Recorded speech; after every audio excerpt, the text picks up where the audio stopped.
Welcome to a special Vermont PBS virtual event, Paint Along with Bob Ross. My name is Andrea Rosen, and I'm the curator of the Fleming Museum of Art at the University of Vermont.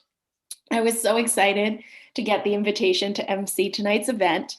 As I'm sure he was for so many of you, Bob Ross was such a pleasant presence on my TV screen growing up. Certainly his calm demeanor, distinct hairstyle, and memorable catchphrases were a huge part of what gave him cultural staying power. But even more than that, his work spoke to me as a young person in love with painting. With the absolute magic of just a few of his simple seeming gestures, creating the credible illusion of light falling on a craggy mountaintop, a stand of pine trees, or a reflective lake, Bob Ross made painting and the joy that accompanies it feel accessible. What a gift to this world.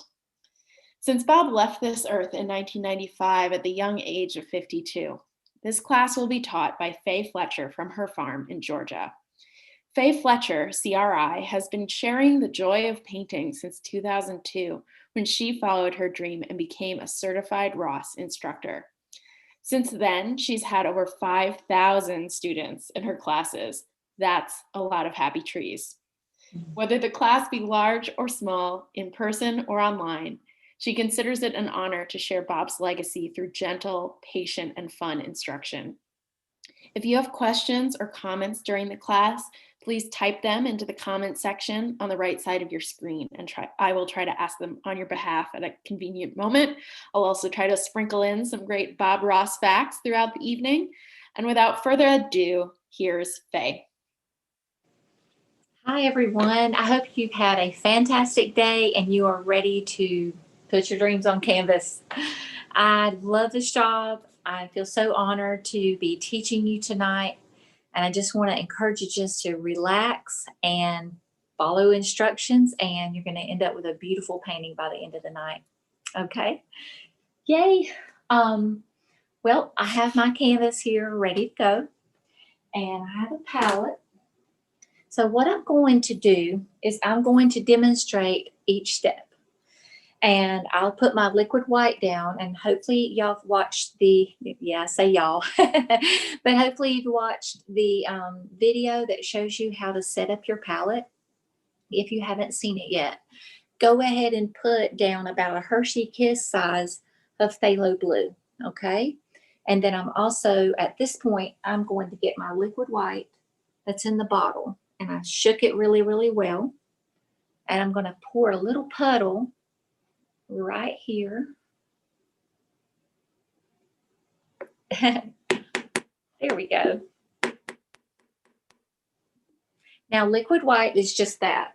It is a liquid white oil paint. So these are oil paints. And I'm going to put my 1-inch brush right in the side of that little pile. Okay. Now, what I like to do in my classes is I like to show you a step and then give you a little bit of time to you do the same step. And that way you just follow me step by step. Okay. So I put the tip of my brush in there, and in a moment I'll move it closer. And I'm going to just brush my brush across this way. I'm going to get a little bit more paint and come this way. Every time I reach my hand back there, I'm getting more. So you could say I'm sort of framing that canvas. And now, once you do that, I want you to come in with your brush. I want you to brush toward the center. And be sure to push that into the weave of that canvas.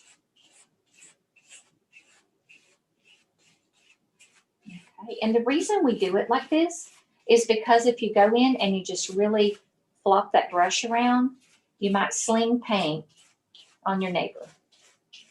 So they may end up with white freckles. And we don't want them to have white freckles unless they just came in with white freckles. We don't want to give them any. And once I brush it in like that, I'm going to get a little bit more on my brush and go right in the middle and do X strokes. So when I get finished, I'm going to show you how to test your canvas to be sure that you have the correct amount on. And then I'm going to turn you loose to do it. The great thing about this gray canvas is that you can see what a nice thin coat you can get on here. It's easy to see where you have the paint. And you don't want to make this too thick. All right. So I'm going to put my palette down. And this is the way I'd like for you to test yours. Just lightly touch your fingertip around. Use a different fingertip each time. And then it should look something like this. You see how you can still see my flesh color through the paint. All right. So that's just enough. If you get a total whiteout, then you just get a paper towel and just wipe a lot of it off. Okay. So I'm going to go ahead and let you do that. Do your little fingertip test. And I'm going to move my camera closer. While you're doing that, Faye, I can sprinkle in one of my Bob Ross facts. When Bob discovered his love of painting, he was in the Air Force and he was stationed in Alaska. He retired as a master sergeant. That's right. Yep. And he said he got tired of yelling at people. He didn't want to be angry anymore, fuss at people anymore.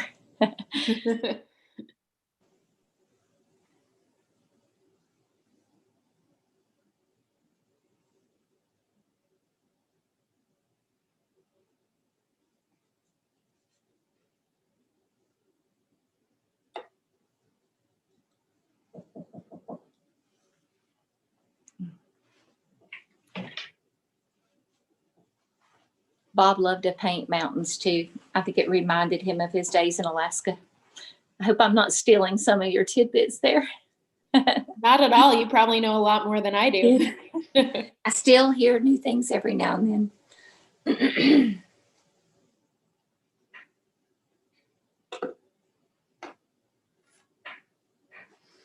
Okay, I want to go ahead because I think we've probably had enough time to do that. And I want to make sure that I save time for the more intricate parts later. Faye, can I interject with a question? Oh, of course. Mm-hmm. What's the purpose of starting with the liquid white? Okay, the liquid white, it makes your canvas wet, and this is the wet on wet technique. So you don't see Bob do the liquid white on camera. He will say this standard 18 by 24 canvas has already been prepared with a thin coat of liquid white. And what it does is it enables us to put colors on there and just blend them right in. And that's what we're going to do. So you'll see how also, like when he does a typical blue sky and he puts the blue here and he goes down with it, the white blends with it so that you naturally get a lighter color at the horizon, which makes it look further away. Okay. So when I look at my canvas, I think of it being divided into thirds. Like if I hold my hand like this, this, and this, it's about 3 of my hands. I want us to go toward the middle mostly. And I'm going to load my brush with some cadmium yellow. I'm not getting too terribly much, but there you go. That kind of gives you an idea of how much. So I'm going to go right here in the middle, and I'm going to hold my brush about like so and do X strokes like Bob always loved to do. And I'm going to make little X's all over, not all over. I'm going to do all over this area that I'm talking about. So I'll come down to a little bit below the middle. I think I'm going to get one more little brush load. Come right in here and do the little X strokes, and we'll get it a little bit more vibrant. This painting is really vibrant there. Okay, that's all there is to that step. So give that a shot.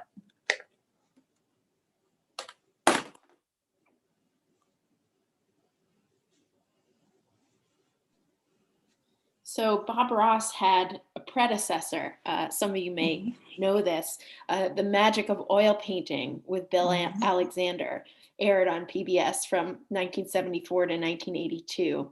And it was the inspiration for The Joy of Painting. Bill appointed Bob as his successor. And as a little personal tidbit, my family was, my mother and stepfather were visiting me this weekend, and I told them I was doing this, and my stepfather pulled up a video of Bill Alexander doing it. Yeah. And I'd never seen him before. He was great too.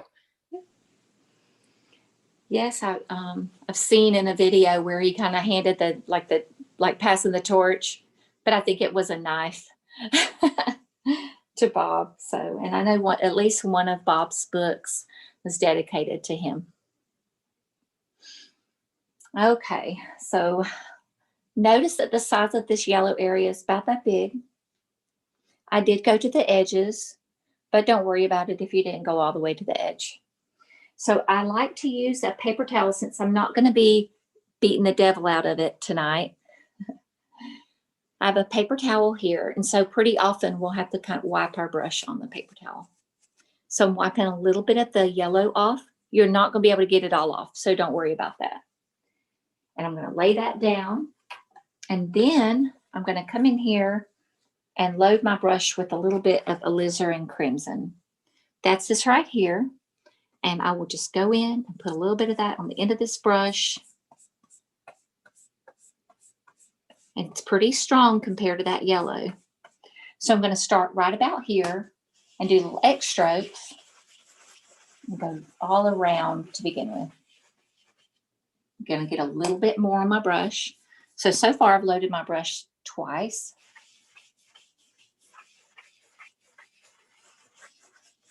Okay. So I did the little XC strokes like that. Looks a little bit like Bob's fro, doesn't it? Okay. And then I'm going to come right down here with another fresh load. So this is my third load of paint. And you might have to use less or more, but that's just a little guideline. And I'm going back and forth and making horizontal strokes that have a few little streaks in it. And that's good to have a few streaks. And I am pushing down on my brush. Okay, so that's what you need to do. Load it and go in and do the little X strokes. They blend really nicely. And I know it's not blended there, but we're going to do that in our next step. Okay, so give that a shot.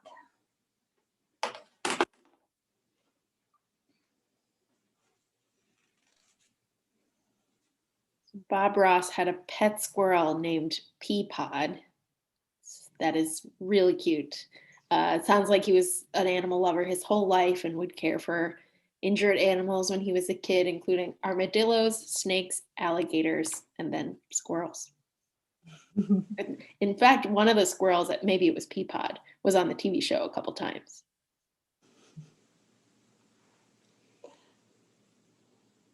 Many times over the years, I've been to the Bob Ross not museum, that's opening up this week, but the reunion. They have a reunion for us every 2 years up near the Washington, D.C. area. And we have an auction where we bring our best paintings and they auction them off. And the proceeds go to the wildlife rehabilitators in the area.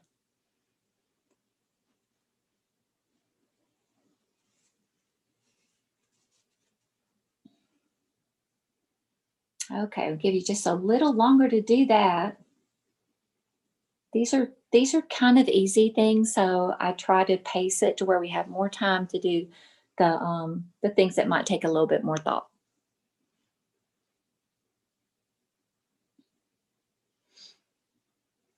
Okay, so I've got my handy dandy paper towel here.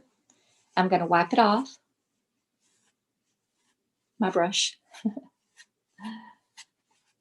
And what I want to do right now is go in between these two colors. And what I do is I'll start down here and I'll X mark, like I'll do X strokes up into the crimson and then down into the yellow, but I'll do that back and forth where you really can't tell where one ends and one begins. And I use a really light stroke. So see how my hand is holding this way back? There we go. And then after I get done with that, I'm just going to very lightly just brush really, really lightly. And that helps to set those colors in and blend it nicely. So go ahead and do that.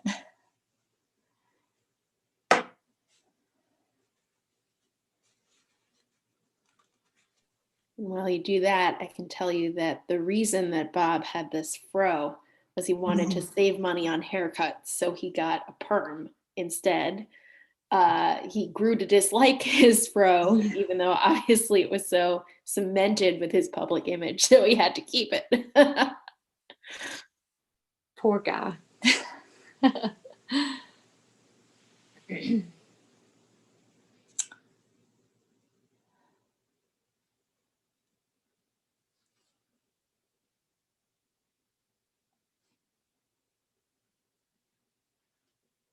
Okay, that was sort of a quick step. So I would like to go ahead and show you another.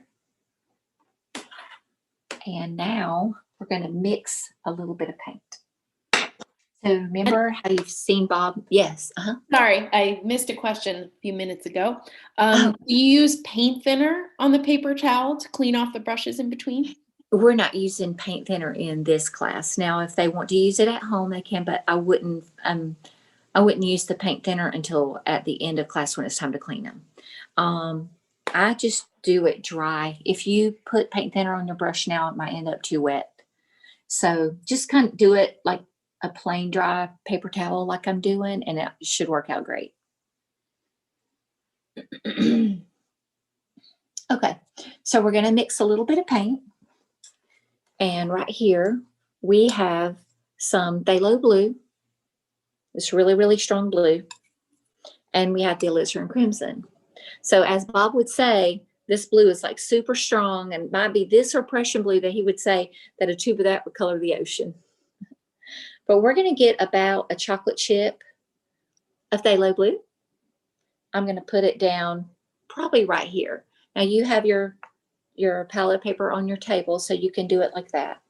And then I'm going to come up here and get, we're going to start with almost a full Hershey Kiss of that crimson. I'm going to put it down on top of the blue and just scoop and smash and scoop.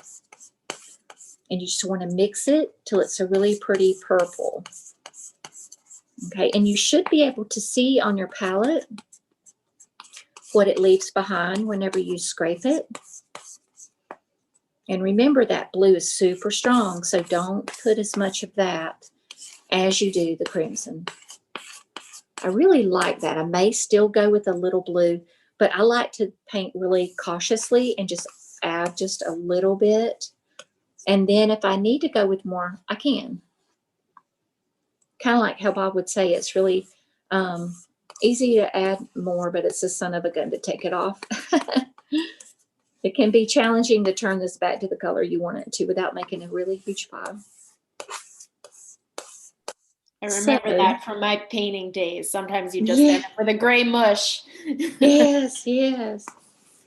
Okay, and I'm going to test it really quickly. And then I want to show you, I want you to really notice, though, that you don't want to put white in your entire pile. I just get a little bit of what I've mixed, and I'll put it over here. And then I'll get a little bit of this white and come over and mash it. And I'm very pleased with the purple. Okay, now yours might lean toward the blue a little more. It might lean toward the red a little more, but that's okay as long as you like it, because it is your world, right? But go ahead and mix that. And we're actually going to probably have to make more later. Depends on how much you use. So later on, we'll just mix some more as you need it. I have a question about that, Faye, for my own painting experience. How do you make sure that you get the same color twice? That's tricky, but my theory too, Andrea, is that I don't really want the same color twice. I might want close, but I like to have variation. It makes it look more realistic. And Bob will even say too that you can't like paint the same painting. Like, you probably know that for every painting episode you see on the Joy of Painting, there were 3 paintings.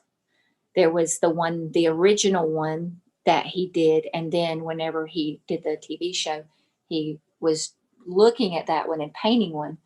And then whenever they had to take pictures for the step-by-step photos in the books, he painted yet another one. And there's a little bit of variance in all of those. So don't worry about it. That's my theory there, my thoughts.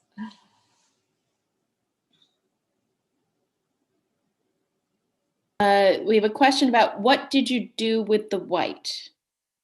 I wonder if is that step of mixing the white into a little bit of the purple? All I did, that was just a test. Let me show you again. So I got a tiny bit of the purple and I put it over here. And then I got a tiny bit of the white and I mixed them together just to test it. So this is not something I'll necessarily paint with. It's just a test. Okay. I don't throw it away because I may use it later. But that's just a little test swatch.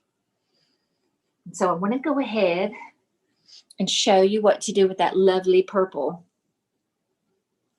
So it's a little flattened out, which is good. I'm going to come right in here with that same 1-inch brush. I'm going to pull some of this onto my brush. Now your palette, is your table. I don't have much room in between here, but you want to do it something like this. Okay. And then what you want to do is hold your brush at this angle and come in from the corner here and brush in. And then I just come right over and get a little bit more because it mixes with that liquid white. Load my brush again, come in from this corner.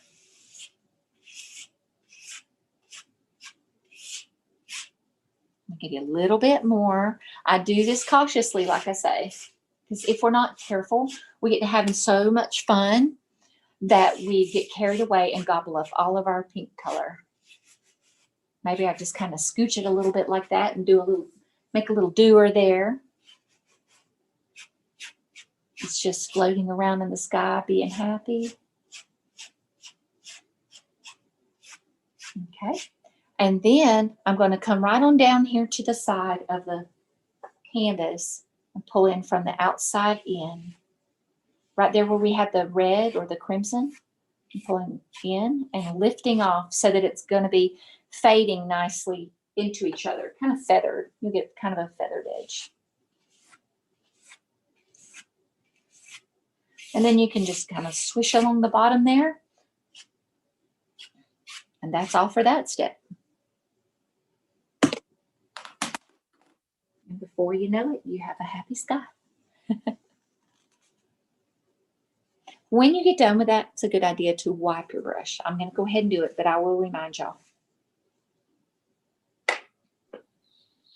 And in the meantime, I can share some more facts. Let's hear it. So Bob was able to film an entire season of The Joy of Painting in about 2 days. It was filmed from 1983 to 1994, 403 episodes taped in all out of a local PBS station in Muncie, Indiana. Yes. I'm really excited, I have to say, because I get to go there. I hop on a plane Wednesday morning, and I get to teach there for the grand opening of the Bob Ross Museum there. So I'm very excited. I'm glad that they're keeping that, turning it into a place where people can visit and stand where Bob stood, or at least see where he stood.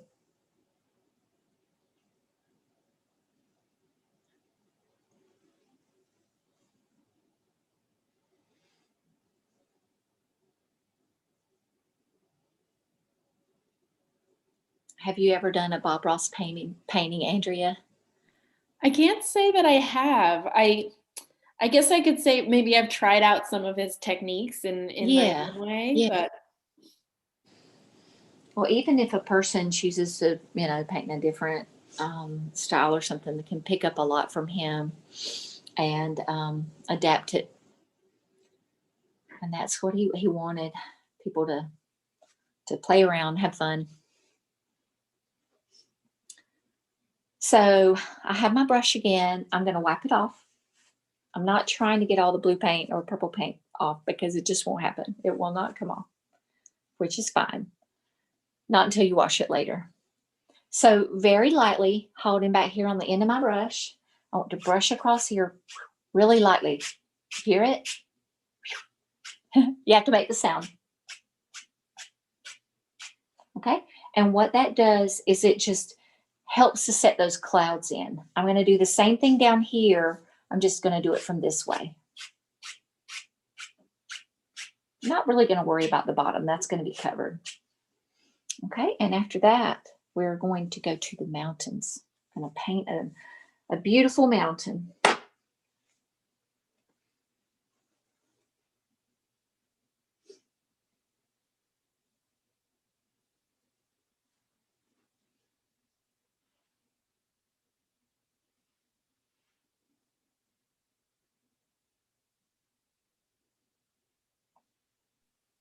So Bob Ross did not make a penny on any episode of The Joy of Painting. He shot it for his love of painting and sharing that with the world, and for promoting his art supply line.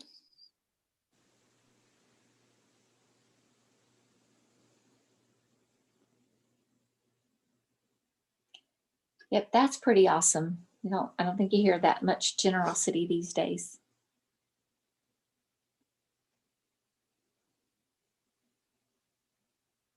Okay. Let's go do it. Let's go paint a mountain. Okay. So remember the nice dark paint that you had. That's going to be the basis of our mountain. And when I look at this canvas, I want to notice where the midline is. I'm going to go a little bit off to the right. And I want to make sure that I don't put my mountain too high. So if I hold my hand here, spread it out a little bit. This is a girl hand, so you guys might have to borrow a girl hand. But I just kind of measure off a little bit with my hand, and I'll think, okay, I'm going to put it right here. That's where my mountain lives. All right, so I'm using my knife to come in and cut a little roll there. And as I said, I think I want my peak to be a little over to the side. I'm not sure. I got to move. I got to put my head in the way. Okay. I think I'll just do it right here. So I'm going to put that right here and come in and push that. And just, I'll build my first little peak. And then I'm going to come in and build another one right there with it. And I'm really shoving this, like pushing it hard into that canvas. Not going to hurt it.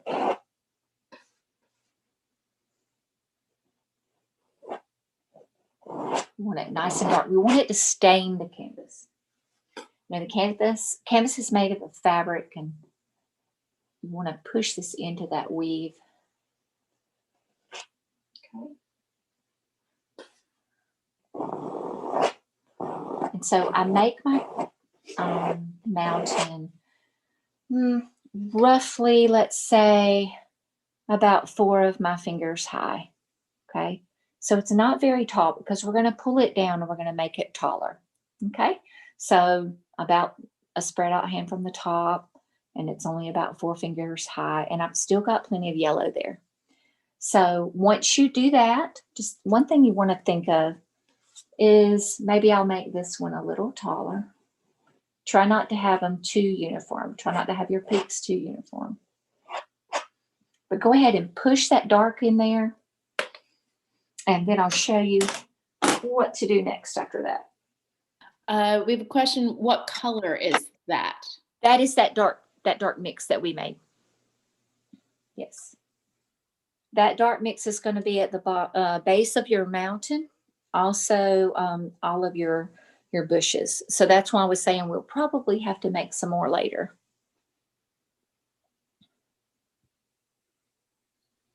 So I was reading more about the museum we keep referencing. So where Bob Ross shot, it was in the historic home of the Lucius Ball family of the Ball jar fame in Muncie. And it's now part of a whole museum campus at Minnetrista. And they're opening the Bob Ross experience on October 31st with a recreation of Bob Ross's studio. You can stand in the spot where he painted and see objects from his life. It just sounds awesome. And you can buy tickets now.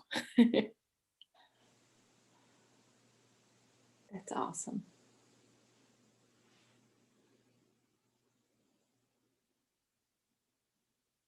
And as you're building your mountain, just notice that it's not like super steep. You want to kind of gently slope out this way and that way. But try not to make it super tall.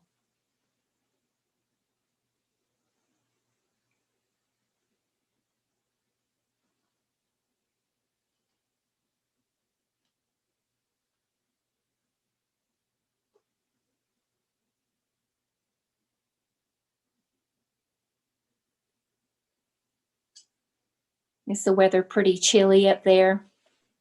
Yeah, it's been very rainy here in Vermont and getting colder. Yeah. Okay. How is it by you? Well, it'll be really pleasant in the mornings, but it can get pretty warm in the midday.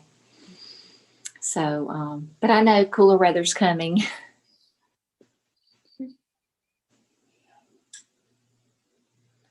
Once you get that in there, you want to hold your knife. You want to, I like to just wipe my knife off so I can see what I've got going on. And I would like for you to go in and scrape a little of that excess off. It's still going to remain dark because you pushed it really well.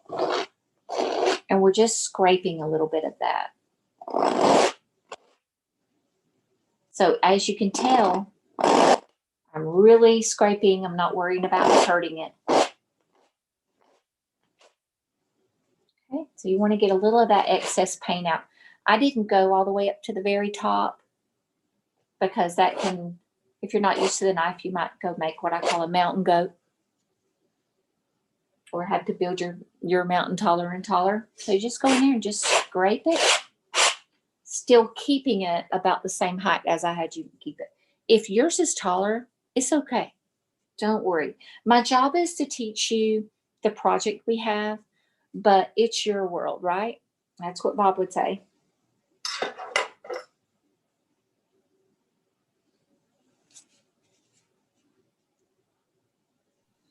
So the museum, Bob Ross Museum opening in Muncie is not the only place where you can see an exhibition of Bob Ross's art. So there was an exhibition of his paintings at the Penticton Art Gallery in Ottawa. Was it? No, I'm sorry, not Ottawa. The Okanagan Valley, and I apologize to any Canadians for whom I'm butchering their town names. A town of 33,000 had a gallery that was featuring an exhibition of 30 Bob Ross paintings. Awesome. That's wonderful. So now that you've scraped that excess, you want to get your 1-inch brush again, and you're just going to wipe the excess off of there. Not going to pick up much probably. But now we're going to kind of pre-paint the mountain, as in put the lay of the land in, find the shadows and the highlights. So this project has snow, like bright snow on the right-hand side, and then it's got shadowy snow on the left-hand side. So we're just pretty much telling our viewer that the sunlight or the sunlight is coming from this side. So let's use our brush and put it, I want to put it right here, like nothing on it. It's clean or it's been wiped off. But I'm going to put it right here, right under that peak. And I'm going to brush to the right like that. Okay. And I'm going to wipe my brush.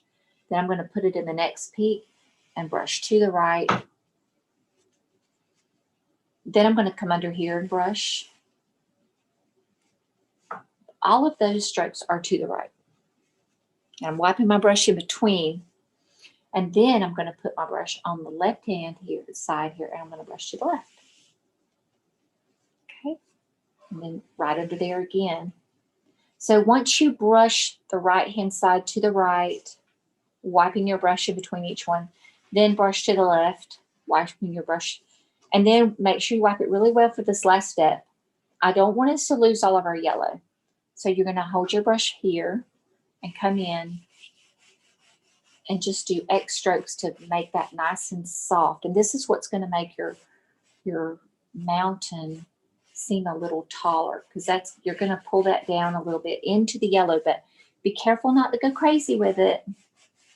I know Bob says let's go crazy, let's get crazy, but you want to keep it sort of soft here. And that way we're going to easily achieve that misty look with a couple more steps that we'll do later. Okay, so use that brush to come in and brush to the right, wipe it, brush to the right, wipe it, brush to the right, and do that one more time. Then wipe it and do the 2 on the left-hand side.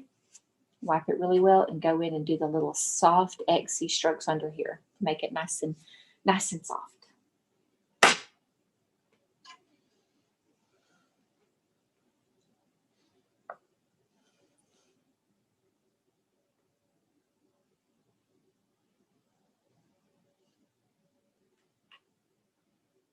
Yeah, Bob said that God must have been having a good day when he made Alaska.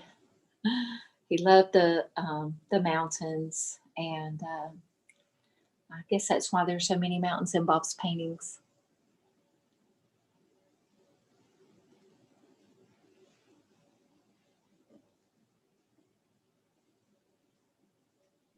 You're going to hear less from me throughout the rest so that we can keep the screen on the painting so people can look at it as I paint.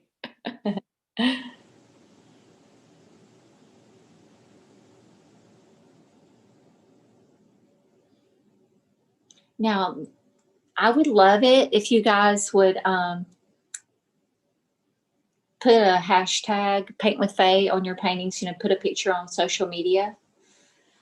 And I don't know, is there a way they could maybe email the PBS station or something just to showcase what they've done? I think that would be awesome if we could see their projects.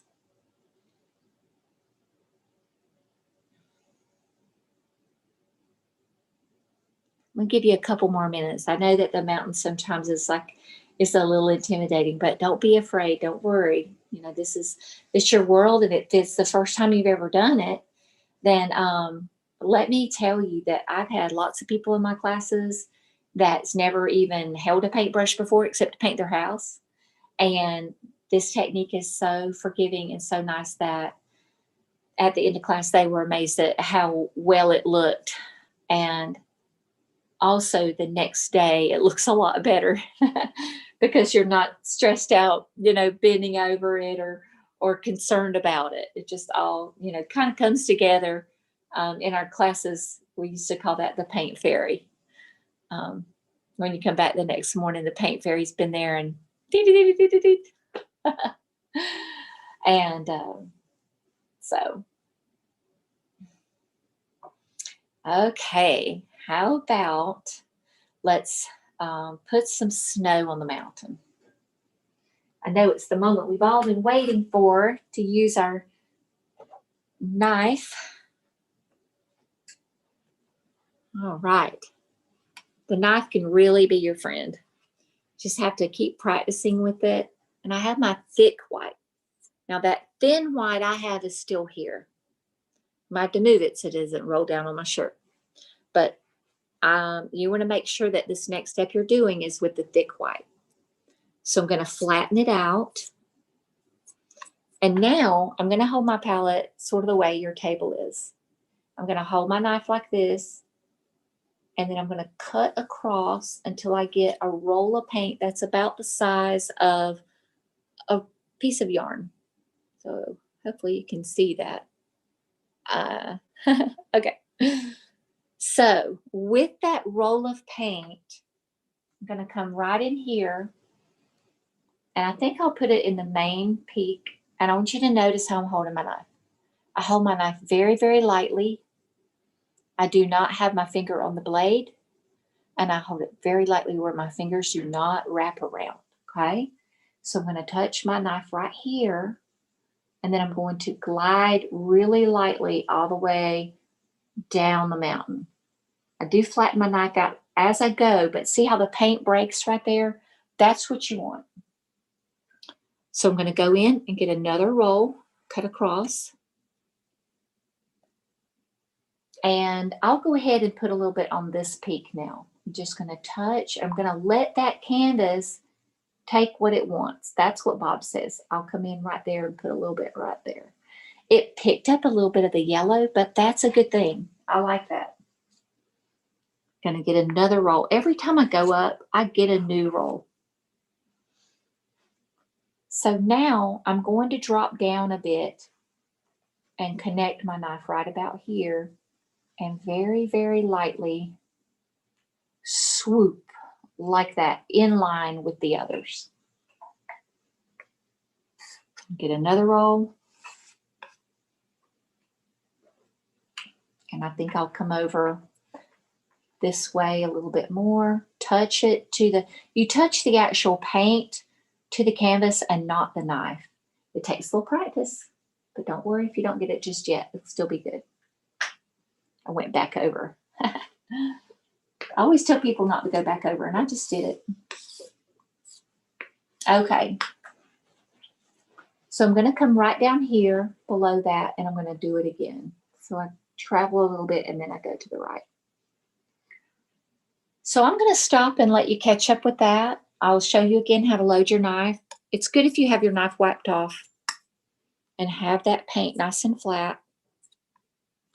Okay, I'm going to put my palette right here so you can see. You put your knife like this because there's that flat edge. You put it right there and you go across that roll of paint. It's a little hard to see that roll, but you'll see that roll. It's like thick yarn. And just very lightly, just let it glide down that mountain. Go ahead and give that a try. Try to be really relaxed. Don't worry. It's just a canvas. I have classes, like I said, people have never painted before in some of the classes, but even if they have, all the paintings look different and they all look good. We get that every time. It's like, we're all painting the same thing, but they all look so good. They look so different too. So let's see how it turns out there for you.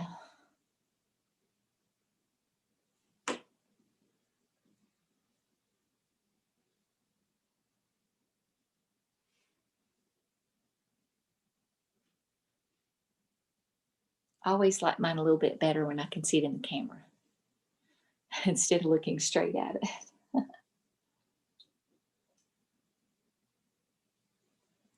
Remember to just have a really light touch. Bob would say that think of it like a butterfly that could just fly out of your hands. You're just barely touching that knife, just enough to keep it from floating off.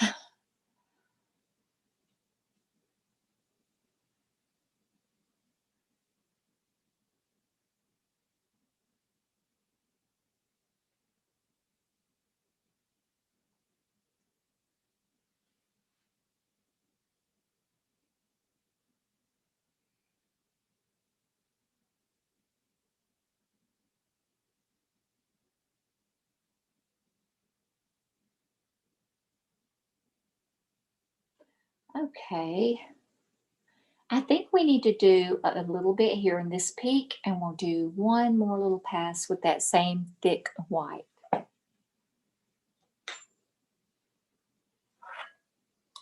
So I'm going to load my knife the same way. I'm going to come right down a little lower. I don't want to go much slower. I'm going to very lightly drift that way. And then with maybe I can get by with using just what's on my knife to come in and just put a little bit in that peak. Not wanting to stick, but there it is, right there in that peak. So go ahead and put that up there. And the next thing we'll do is mix some shadow color.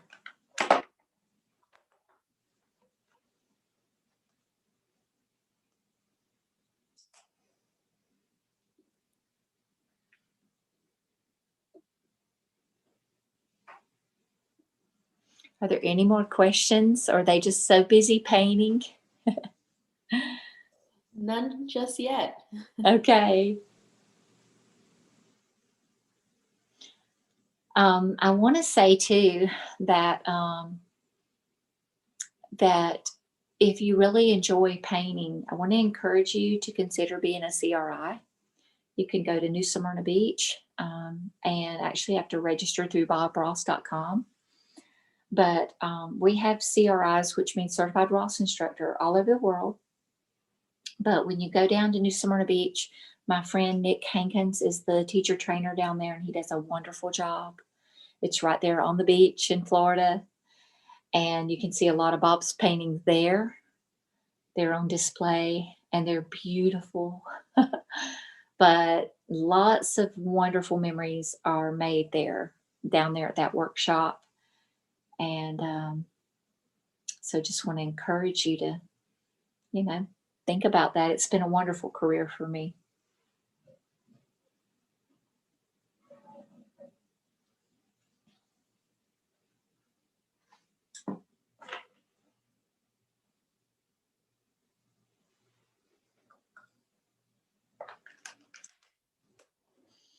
Okay, let's talk about the shadow color. Okay, so down here I've got a little of that thick white. I'm just going to scrape some of that up. Probably not quite half a Hershey Kiss. I'm going to put it over here on my palette, just out of the way. Mash that down. I'm going to come up here to my phthalo blue. Let's get about, I don't know, think about the head of a pin. Are you able to see that tiny little bit? And then I'm going to come over here to that thick white and just kind of swirl it. I'm going to wipe my knife off. This stuff is strong, I'm telling you. And then I'm going to scoop it and throw it down. And that is about right. You want it to be sort of marbled, okay? You don't want to mix it till it's flat. It's very easy to overmix.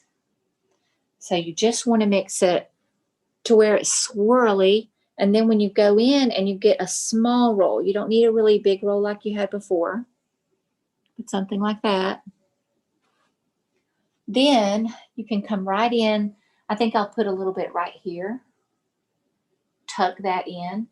Now I can tell already mine needs to be darker. So let me get a little bit more.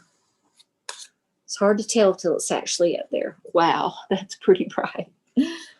Okay, we'll see what happens. I like the little edge. All right, I'm gonna put that back in. I like that better. Now I'm gonna reload and get a little bit. I'm gonna go right in this area. So you can put your knife right in here and kind of scooch it in there. If you run over your little peak, you can always come and put that peak back in. So now I'm going to butt up against these that I did this way.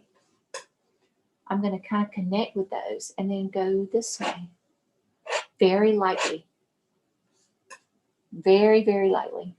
I'm going to touch up against that side of the peak. Go that way. And I might put a tiny bit more right here. So that gives you a cool shadow on that side of the mountain that's not being illuminated by the sunlight.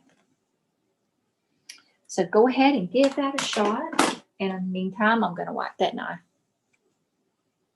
And wipe my 1-inch brush. So you want to wipe those two things.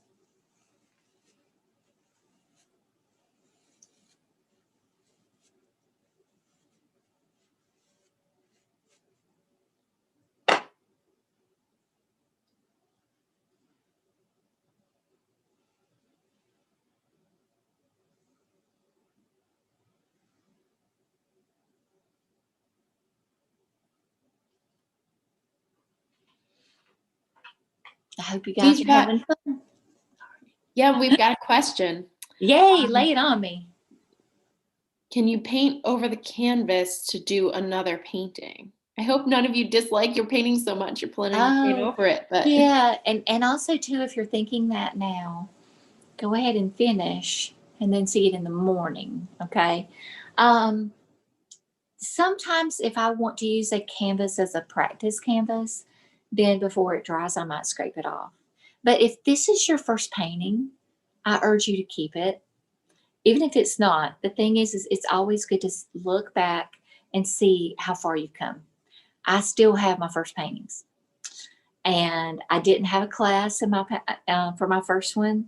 I just actually didn't have a video. I used his book. And I did it on a little piece of canvas board. And so that was almost 20 years ago. And I love looking back at that, and I show it to my students too so they can see. So please don't scrape it if you're upset with it. But so practically speaking, could you paint over it if you want? Okay. Okay. Practically speaking, well, ideally, I would scrape it off while it's still wet. And then you can even wash it with paint thinner and get all the paint off. That would be the best thing. However, if it does dry, you're always going to have that impression of that mountain. If it's okay, you would just like to paint the mountain again, then you could just kind of copy and paint the same thing on top of it. Otherwise, like if you try to do a whole different scene, that thick paint is probably always going to be, there making an impression under that. So, and then future art conservators will see the use infrared and X-ray to find your secret hidden painting behind your. There you go. See. Yeah.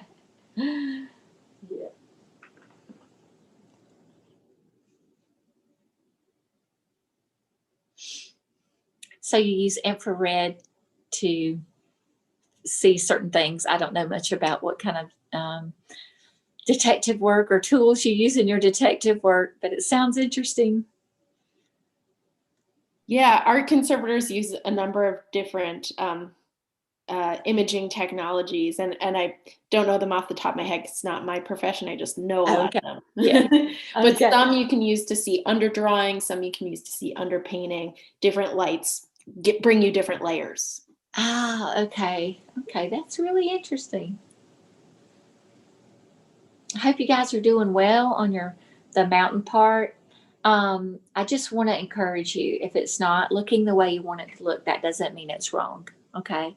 If it doesn't look just like mine, because like I told you, mine doesn't look like mine. And I'm looking at mine right now and I see things I don't like about it. So that's just going to happen. And Bob said he never wants us to be satisfied with what we do, because once we get satisfied with a painting, then we'll quit. So if you are plagued with not being satisfied with your painting, it's a good thing. It'll make you keep going. That was what he said. And I like that. So I would like for us now to move to making the bottom a little misty again, now that we've got the snow on there. So what you want to do is get your 1-inch brush again, and I want you to make sure that you wipe it on a paper towel the way I'm doing it. You want it to be fluffy. See how fluffy mine is? Okay.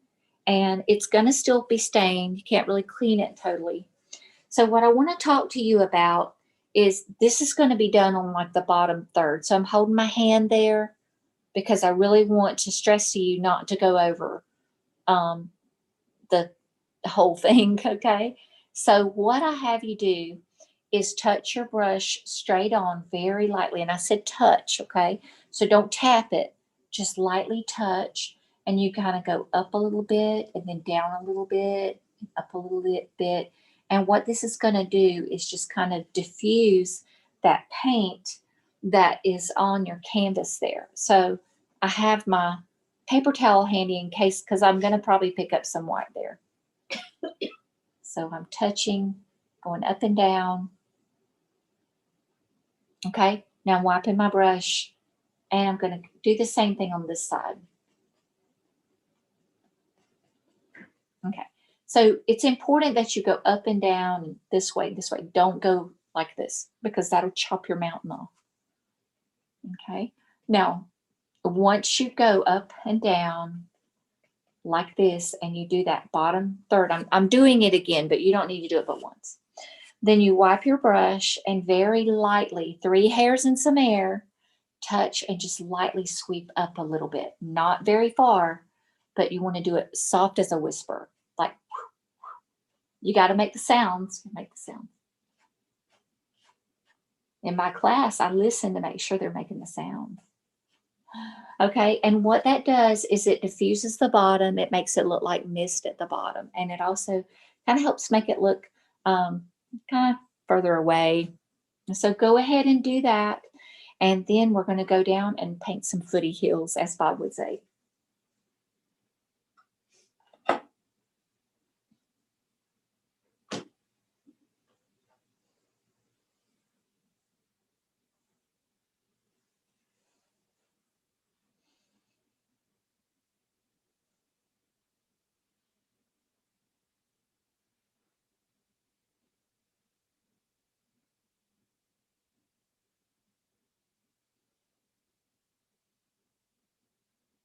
Also, too, if you enjoyed this class, you can look on bobross.com and you can find a listing of CRIs, and hopefully there's one in your area. If you don't have a local CRI, I would love to be your CRI. My website is paintwithfaye.com, and I have a YouTube channel by the same name, and I have a few little tutorials on there, and I have a Patreon channel. But it's always best if you can find a local person, and they may be putting in practice like really small classes with social distancing, being really careful. And I know in some states they are able to do that more now. So it's really good because, like, I've had so many people in my class say that when they are painting, they can't think about their troubles. It's just such a stress reliever. And then when you finish and you show it to your friends and family, and they think you're just like some amazing artist, because you are, then it's just a good feeling. And then you can give those as gifts and just make someone's day, or as Bob would say, make a happy buck. Okay, I don't want y'all to have too much time to overdo it, so I'm going to jump in with my fan brush and that same dark color. Now, just in case you all have run out of that dark color, I'm going to scoop up that liquid white really quick because I think it's going to land on me. It won't be the first time. So let me show you my purple color. You remember that really dark color we made?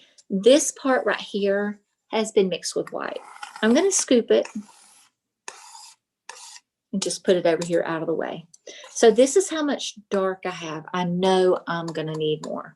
So I'm going to get a chocolate chip of my phthalo blue, and then at least a half of a Hershey Kiss of my alizarin crimson, and put it right there with it and mix. And then I can kind of compare it to the other. But if it's not exactly the same, that's okay. And you can kind of stir it around, or you can do the scoop and smush. I prefer scoop and smush. And this is really, really, really close to what I've already done. So I'm just going to merge them all together.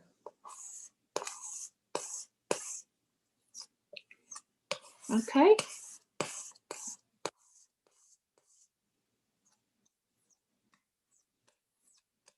All right. So there is, just wanted to let you go ahead and mix another pile. I think that'd be a good idea before we go any further.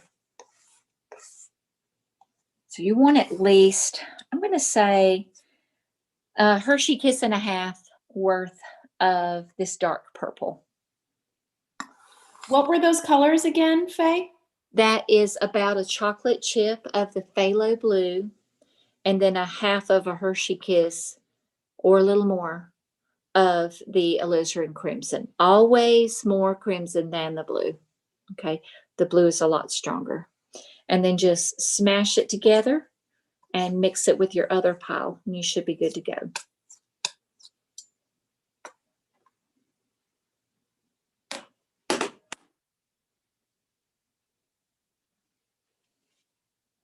I'm wiping off my knife. I try to tell you everything that I do.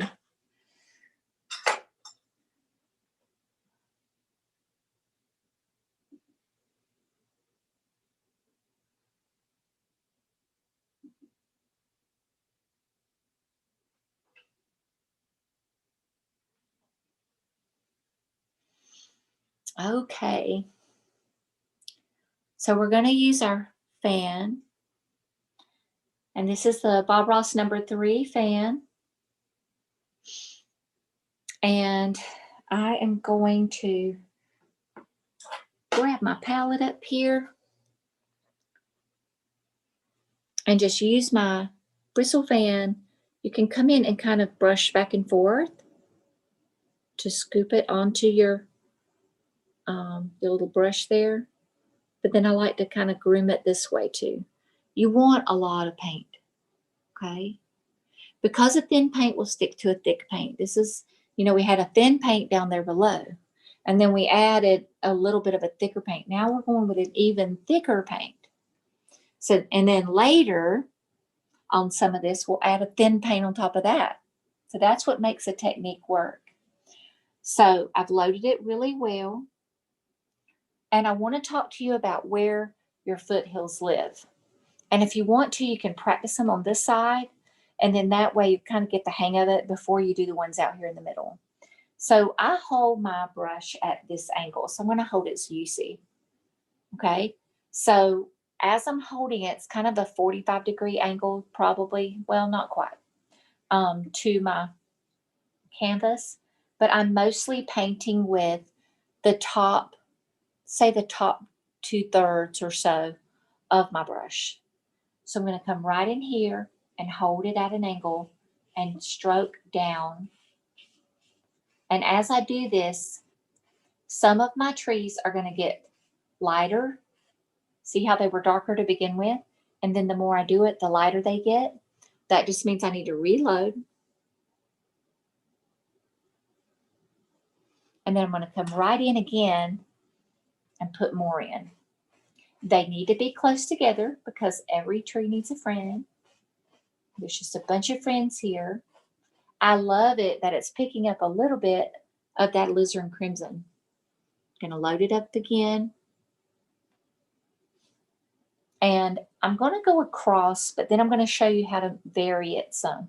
You want some of these to be taller and some of them to be shorter.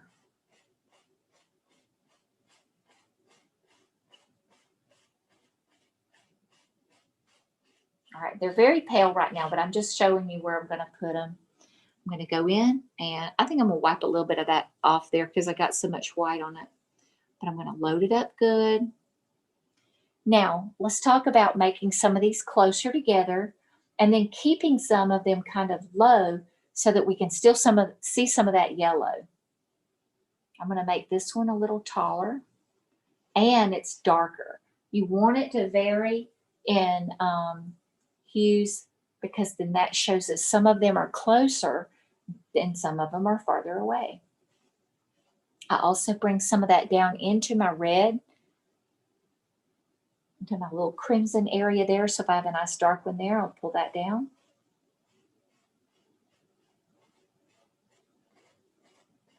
Okay, so notice I have variation and they're very close together. These are happy trees.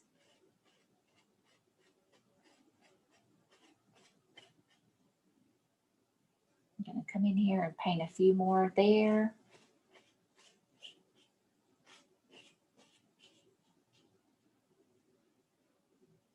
Just like that. Or just like that, as Bob would say. I'm not worrying about putting a lot all the way here on the edge because I may have a tree that covers it, but I want to go pretty far over there, further than I think I have to. Make that a little darker there too, in case that shows. Okay, let me see. All right, so notice how it comes up and it's jagged. They're not all one height. There's some, maybe I'll sneak one there. Some are softer than the others. Some are just more vivid than the others. And they're also kind of jagged down here too.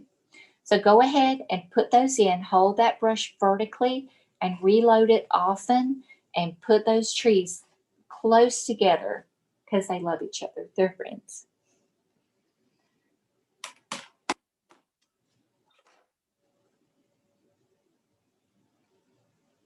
Oh, and I always wipe my brush at the end. I guess that's my equivalent of Bob's beating the devil out of it.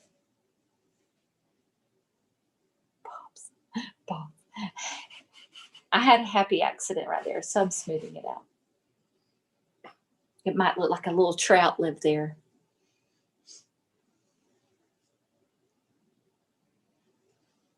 I wish I could see everybody's paintings, but I'm sure they're gorgeous. I love the colors in this painting. We're using that basic set and only has like 5 tubes of colors, but there are so many things that you can do with those 5 tubes, those 5 colors. And later we're actually going to mix a little of the crimson and a little sap green, and we're going to make a brown. And Bob called that Christmas brown, but I'm getting ahead of myself.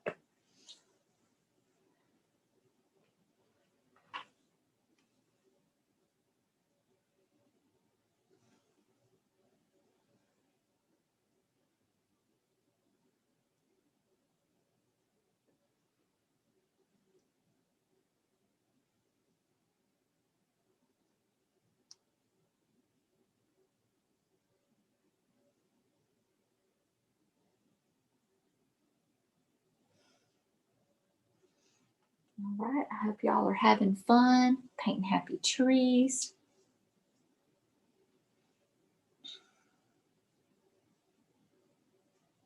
Already got through the majestic mountain.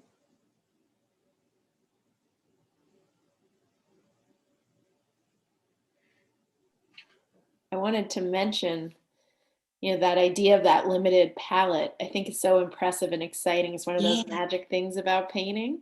When I took painting in college, one of our first exercises was to make a painting with just black, white, yellow ochre, and burnt sienna. And the painting I made, you'd never know that it was only 4 pretty much neutral colors. It looks like it's the whole rainbow. It's just amazing what mixing can do. Very awesome. Yep. I really like mixing colors, and Bob would mix colors right with the brush, in a way that would keep them from getting muddy, and just lightly touch it to the canvas and just get a different combination every time, because he wouldn't mix it flat. And if you watch him very often, and I'll talk about this later, but a lot of times when he would highlight, he would use the bluish color that might have been the base for the bushes or the mountain. And then he would mix that with some of that cadmium yellow to make a beautiful green. And I still use some sap green, but I love whenever he uses like midnight black and that cadmium yellow. It just makes a gorgeous green. Okay. I'm sorry, Faye, we've got a question. Okay, let's have it. All right. Does the type of inch landscape brush matter? I went to the hardware store. Sorry, I might have butchered that. I'm not sure. I guess, so you have the 1-inch landscape brush you're using. Does the type matter, I guess, is basically, and could just a hardware store brush do for that? It really does matter. And I know, like, when Bob talks about it, he'll say, it's like a house painting brush. It is more sophisticated than a house painting brush. I have a cleaner one here, but what you can see here is that the edges are beveled here, and then it's beveled here, and the ends are split, which I know a lot of the others are too, like a house painting brush or something, but it is specifically made for this technique. And if you take good care of them, they last a very long time. So I've heard of people having them for a decade or so. So it's worth the investment. And it's weighted just right. I mean, it just fits so well in your hand. So it does matter. But I'm not saying can't do something, but with that kind, but I would definitely recommend these, because I feel like they're specially formulated for the technique. So I have my 1-inch brush. I'm going to wipe it off again. And what I want us to do is look at our tree line. And we need to decide where the bottom of our tree is and where the top of our water is. So I'm holding my brush at an angle. I don't know if you can see that. I may move the camera. Maybe I'll lower it. Would that help, you think, so that you can see better? I see my name across there. I don't know if it's blocking their view. I'm going to lower it just a little bit. since we're lower on the canvas now. Okay, so I'm going to hold my brush like so, and I'm at that angle. And by doing that, you can see where your brush is going to touch. If you just do like this, it's harder to have control. So you want to tilt it down a little and come right here and just lightly brush down, and have a paper towel handy in case you pick up too much paint. And just pull straight down. And you don't want to go to the side, you want to go straight, but really, really lightly. 3 hairs and some air. And then I'm going to wipe my brush really well. And I'm going to hold way back here. And very, very, very carefully, I'm going to swoosh across like that. And wipe it again. I might go swoosh lightly again. And then that's it. And what I did when I did this is I came right to the line where I'd started pulling down. I reflected that amount. But you don't want to overdo it. You want to have it looking kind of wavy there so it looks like there's movement in that water. So you just want to pull down lightly and then wipe your brush and brush across lightly. Okay, go ahead and do that.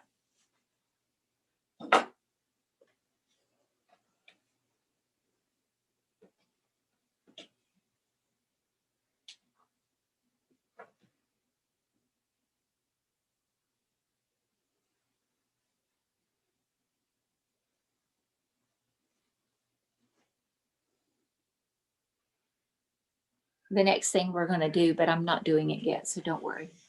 But we're going to do the water lines. And a funny story about that is that some of my students in class would call it pond scum. So if they did a particularly good job of painting the water lines, then they would get dubbed pond scum queen or king. It sounded like a dubious honor, but it was really, something we had fun with.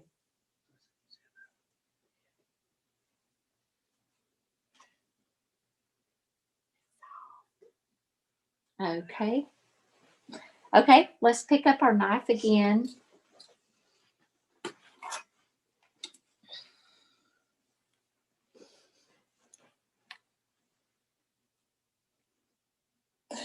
All right, I've got my knife, my clean knife, and this is that liquid white. I kind of had to get rid of some of it because I was afraid it was going to land on me, but I have just enough. Now it's pretty bright white, but that's okay for right now. So I'm going to cut across with my knife. Let me wipe it really quick. Okay, now it's nice and clean. Go across here and get a nice thin line, kind of like thick fishing line. And I'm going to come right on top of those reflections because this is the foamy stuff that's living or, sitting on top of the water. So you come in with your knife perpendicular to the canvas and just kind of scooch it like that. You can saw it. Now it'll look like you still have paint on your knife, but you really do need to reload. And you're going to come right across here and go scooch, scooch, scooch. You got to make the sound. So when you do this, a lot of times I'll see people just touch and touch and touch, but it may seem frightening, but what you really do need to do is put that knife down firmly and then saw it and go like that. That will mix with the colors that's on the canvas. It'll change the intensity of the color of the waterline, and it just makes it look more realistic. So I may do one more here. I'm going to reload, and I think I'll do another one, say here. I like to do it across some of that dark that I see. Okay, and having these in the foreground helps give the illusion of distance. So go ahead and put those in.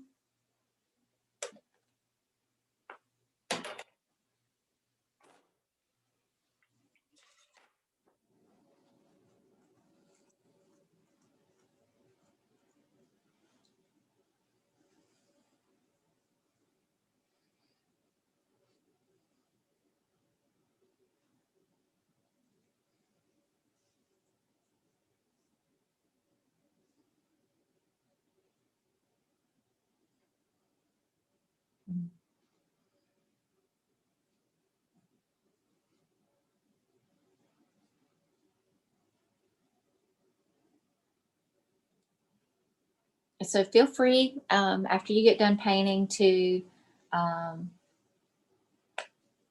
like send me I'm at paintwithfaye@yahoo.com. Send me a picture of what you painted. I'd love to see it. Hey, Faye, Yes. could you go over that technique again, the scraping? Sure. Yes.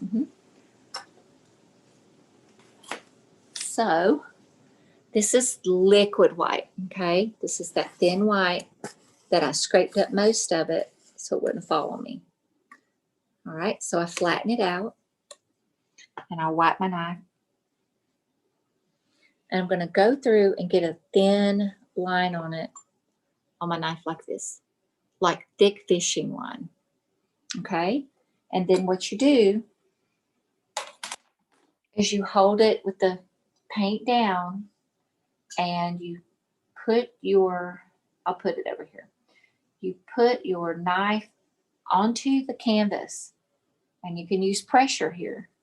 And then after you get the whole knife there, then you scoop horizontally and then lift off, okay? Don't worry about damaging the canvas. I love this knife. I love the big knife too, but this one is very limber. And when Bob made his knives or designed his knives, he designed them in a way that they're weighted just right, and they just fit so well. But it is nice and bendy or flexible. It makes really good water lines. I'm actually going to extend this water line over a little bit more right here. So I'll show you that again. Loading my knife, and then I'll come right over here and touch and see how I'm really using firm pressure. And then I lift off. Okay. After this, we'll paint our landmass. So I'll give you a couple minutes to finish that. And then we'll go in and put the grass at the bottom for the happy trees to live on.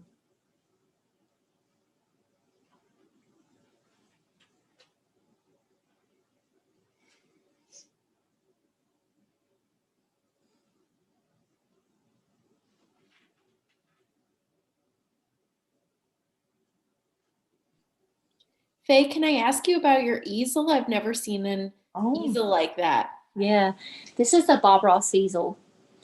And I had one years ago, but I used it so much that I ordered another one when I was doing the Twitch shows on Bob's Twitch channel. Bob's original easel, or he built an easel out of an old step ladder. And so this one, I think he used a lot of the principles from that because we use pressure sometimes. We really haven't yet, but when we go in and we do some tapping here a minute and underpaint that, you'll see that if you have just your normal easel, then it could tip over or something. But this easel, and it also comes apart, and it is a tabletop easel. This top part will just lift off, but it holds up to the pressure you might have to put on it sometimes whenever you're, tapping in those happy bushes and stuff. So it is a Bob Ross. I don't know if you can see that at the top, but there's his little logo. Okay, we need to go in and put our landmass down here. We're going to pick up, you guessed it, 1-inch brush again. And we're going to go into that nice dark mixture again. So a lot of people, they don't really understand. They think, well, you would just go in with green.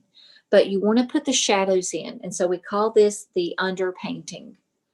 And Bob always used some kind of mixture of dark colors. So I have my 1-inch brush, and I'm just going to push that.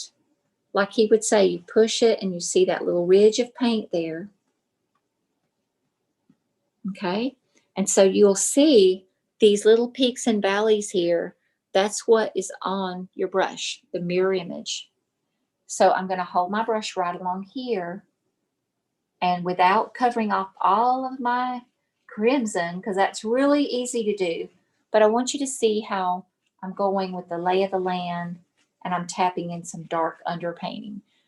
All right, now I did pick up a lot of white, but I'm just going to go in there and load up my brush again the same way and come right here. And then I'll tap and I'll just follow the lay of the land. And as I do this, you'll see there's some dark areas and some light areas. And sometimes if you pick up a lot of white, you can brush it off before you reload.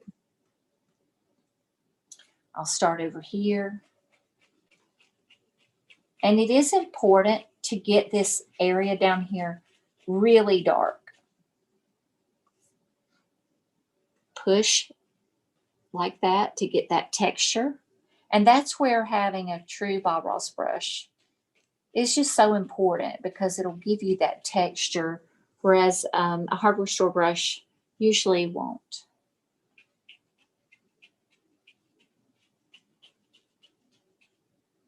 Okay. Okay, going to come over here now. I've just about filled this in.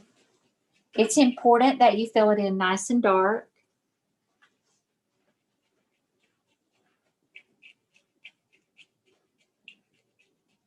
Aha.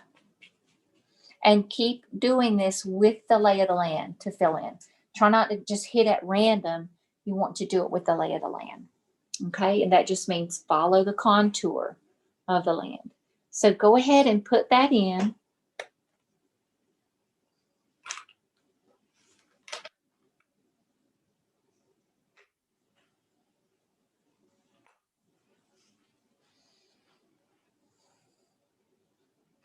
Can't believe we've almost finished.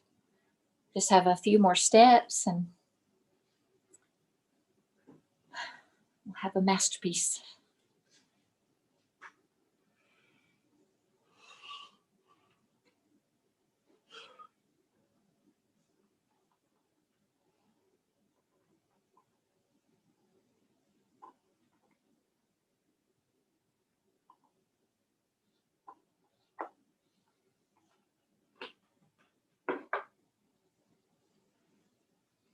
All right, just keep on making it nice and dark.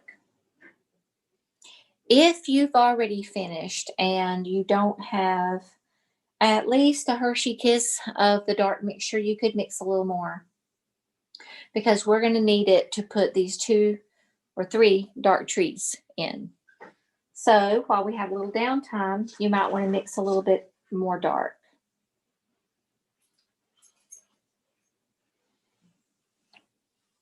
I think I'll get a little bit more myself.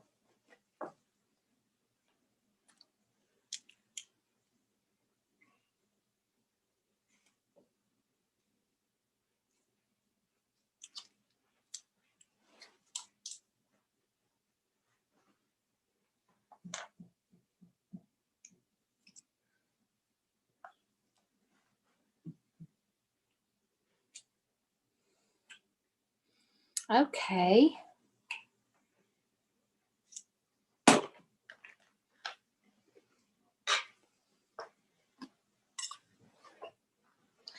Give you a little bit of time to finish. I'm going to mix up a little more dark, just a refresher in case that's what you need to do too. I've got about a chocolate chip of my phthalo blue, half of a Hershey Kiss of that crimson.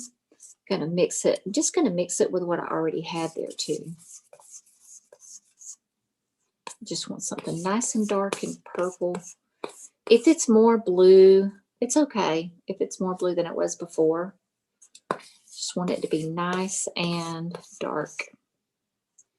So the reason I put the dark in is because, and you probably notice this, once you paint, you see so many things in nature. It just makes you look at nature a whole different way. So what you'll see when you see a tree or a bush is the shadows deep within it.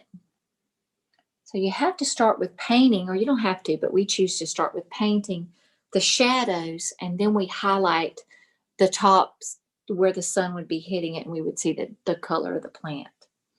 So it's important to put them in because it gives it depth. Okay, so here's my dark, and here's my fan brush again. I'm going to come in and load it the same way I did before. And then I just kind of pull it down to kind of groom it. I want this to be nice and sharp. All right, so I think I'm going to start with this tree. I'm going to come in a little bit over from the side, a little bit over 1/2 inch, and I'm going to make it taller than the mountain. So what you could do is you could make it a little shorter to begin with, and then you can always make it grow. So I make like a little mark with my, notice my fan is that angle. Okay, I'm going to reload.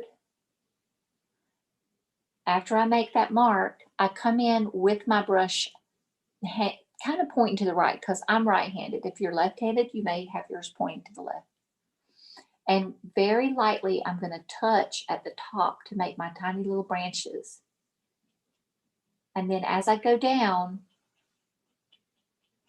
I can put more pressure as I go down.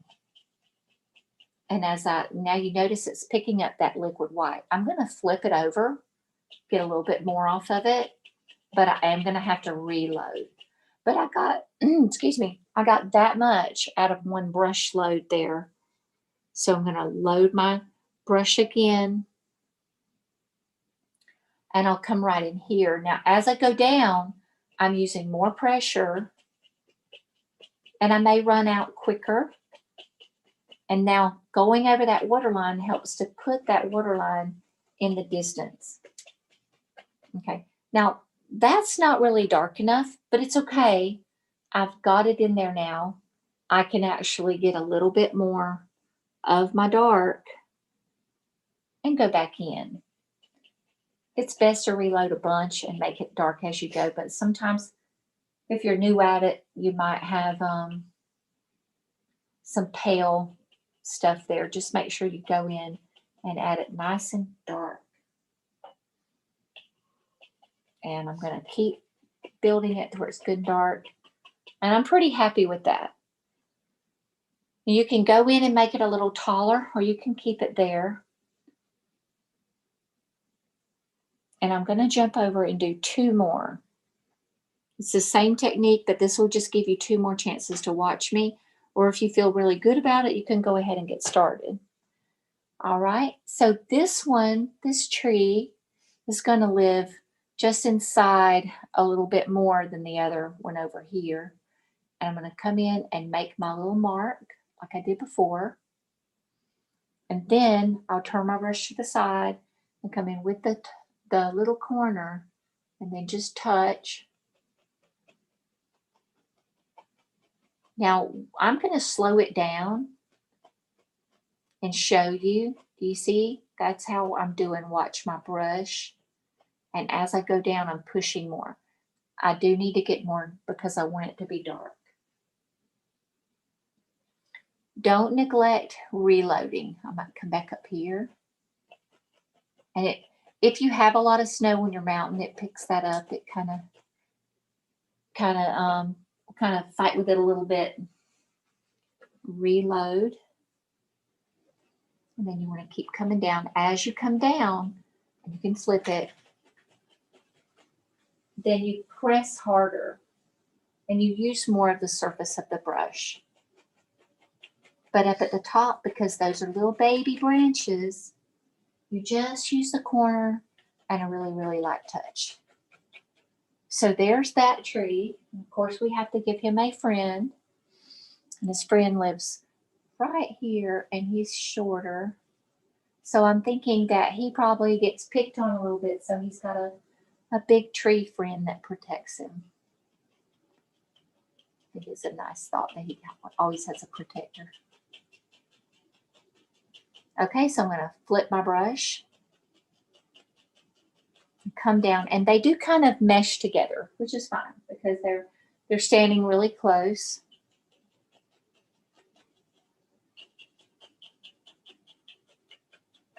Okay, so I'm going to look and see if there's anywhere I might need to make it a little darker. And I want to encourage you on something.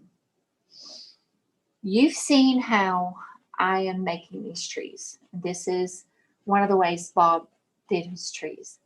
However, I just want you to feel free to make a tree the way you feel comfortable with making a tree. Don't worry, don't stress if you can't do it just like that. You just make something that looks like a tree to you.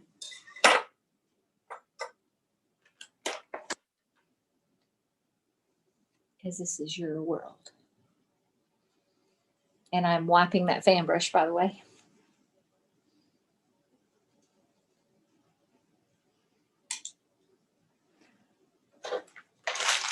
I've gotten some paint on my hands. So while y'all do that, I got to clean my hands.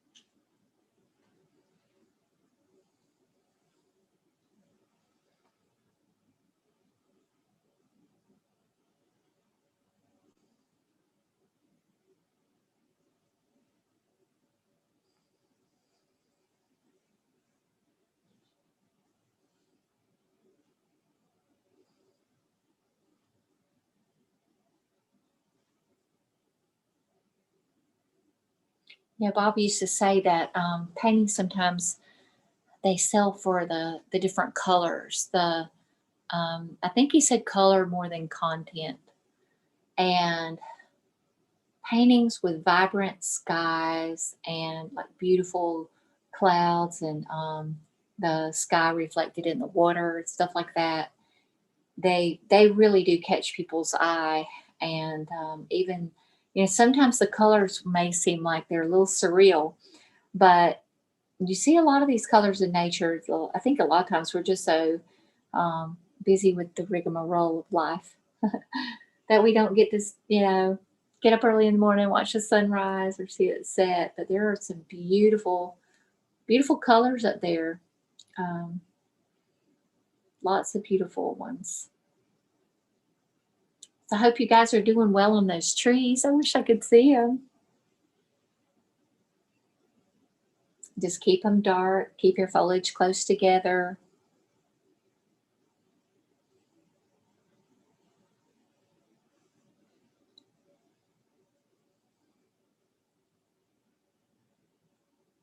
Oh, and by the way, thank y'all so much for this opportunity to share the joy of painting.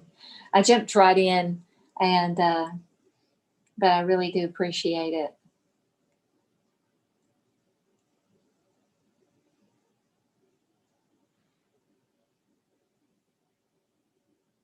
I want to give y'all just a little bit more time.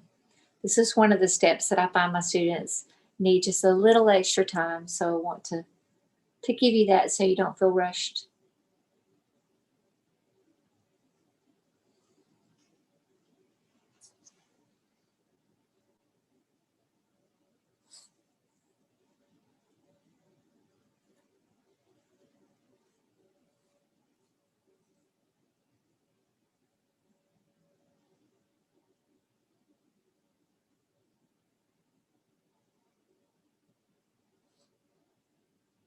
Oh, I bet the leaves are beautiful up there, or are they all gone? We're about past peak. Okay. Peak was a couple weeks ago now. Most of them are on the ground. Okay. I would love to see that sometime. We don't have a lot of that down here. We have a question, Faye, about drying the painting. Oh, how good. long it takes to dry? Should you put it on a table? Should you hang it? Anything in particular?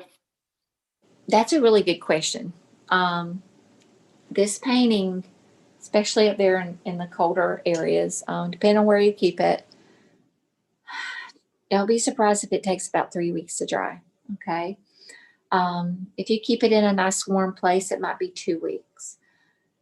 I would also, if I were you, this kind of painting, you can have it propped up to dry or you can lay it flat. I tell my students paint side up. But the thing about it, I know a lot of people will be like, well, wow, I wish it didn't take so long to dry. But that slow drying characteristic is what makes this method of painting so forgiving, such a good technique. So I would say 2 to 3 weeks is what it's going to take. And it's whatever you want to do as far as whether you want to let it be upright or not. But like I say, whatever you would like. I think if it was me, I would probably want to put it up out of reach and have it laying flat. So, but it does vary. In the summertime, sometimes I'll put my paintings in the car or leave them in the car after a class, and they dry very quickly. That's like my little painting oven. Okay. Oh, sorry. No, it's okay. Someone was asking about making tree trunks, having seen Bob make tree trunks before, maybe with a knife. That's what we're doing next. Yay. Okay, that person has been paying attention to Bob.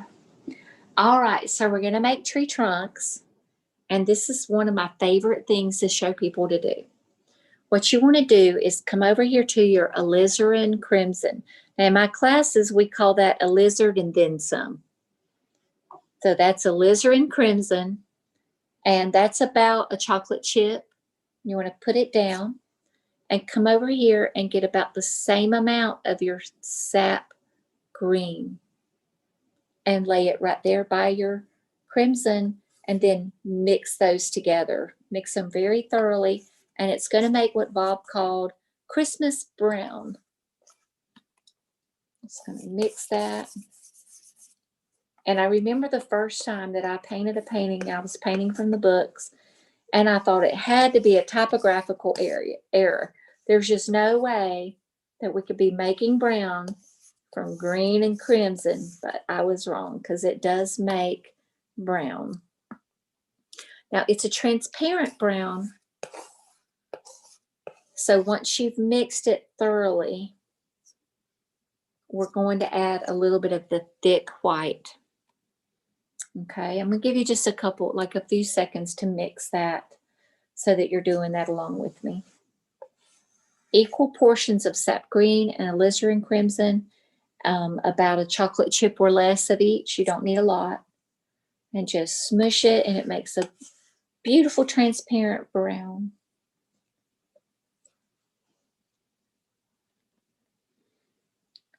Now, once you get that, I want you to come over to your thick white.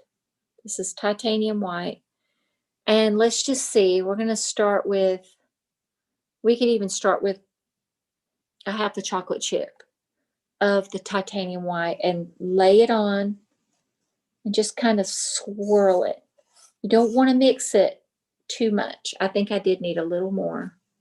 So now we're going to scoop it and swirl it, and it looks a little bit like fudge ripple ice cream. Do you see that? Now I want some ice cream. Okay, so that's what we're wanting, and we're going to use that. Now, it looks a little dark. Let me test mine. Yeah, I might add a little bit more white. I did this the last time I made it too. I made it too dark. When will I ever learn?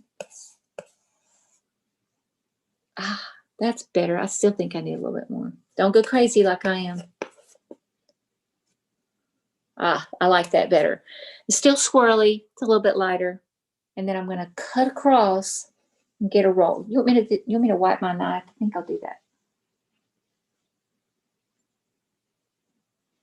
I'm going to wipe my knife, and then I come in and I get that little roll of swirled paint.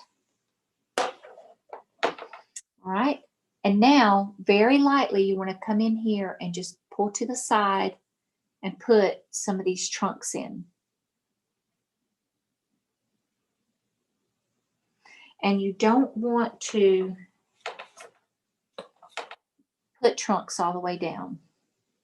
You just space them out And as you get toward the top, maybe leave them out because you really wouldn't see a trunk up there.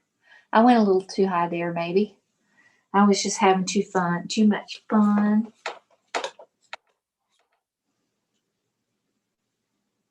There we go.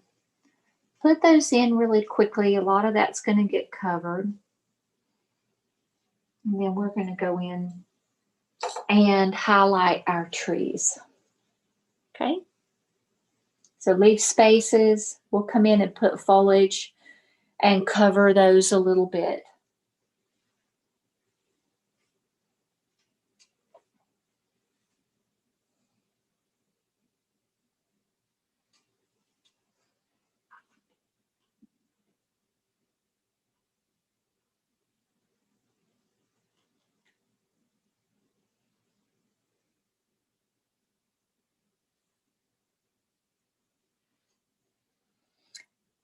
I wish I'd have mentioned this earlier, but sometimes my students will take progressive pictures, like from the beginning to the end. And that's always fun to see it step by step.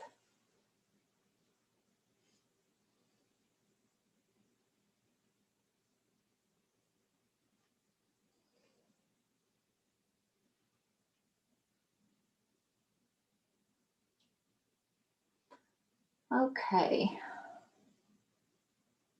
Let's go ahead and get those highlights in. And I have my fan brush here. I'm going to wipe the excess off of my fan of that dark color. And now we're going to go over here to a little bit of sap green. And then we're going to come right over here to that cadmium yellow. And when you pull it through and you're not over mixing, you see those beautiful streaks? Okay, those beautiful streaks are just going to come out of your brush and look like beautiful highlights. So remember how I taught you how to put your underpainting in? You're going to do this about the same way, or the same way you did yours. And I'm going to come right in here and just touch lightly. Flip my brush over here in a moment. And I'm mostly illuminating the right-hand side. Now, I'm going to go in. Maybe I'll flip it. I thought I had flipped it. I'm going to go in here. Reload. When I reload, I might just go into the yellow, or I might get a little bit of green. Whatever I see that my brush needs. Okay, maybe I'll come over and get a little green. Then a little yellow. And you just do this very lightly.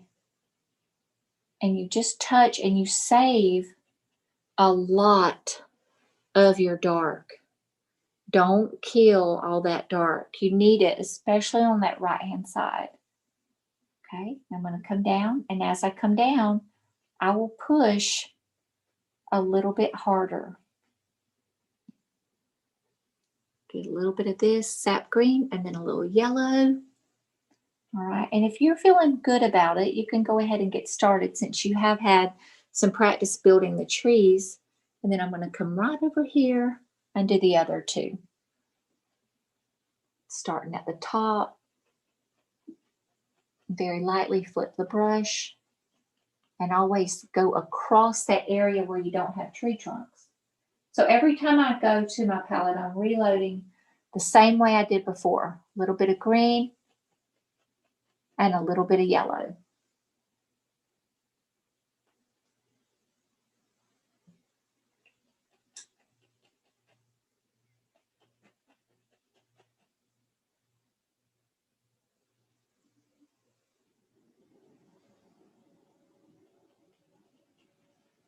Now at the bottom here on this one, I don't think I'm going to have it just engulfed in limbs. I'll have some dark area there. I think I'll make this a little brighter, come across here.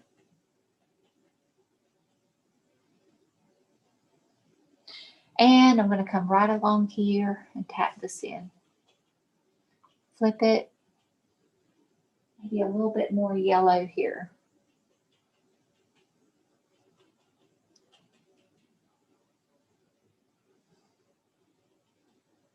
So see how some of the tree trunk kind of peeks out, and that makes it look more realistic. And I've left lots of dark in there. All right, if you haven't started, go ahead and give that a shot. Don't let it worry you. Don't be scared.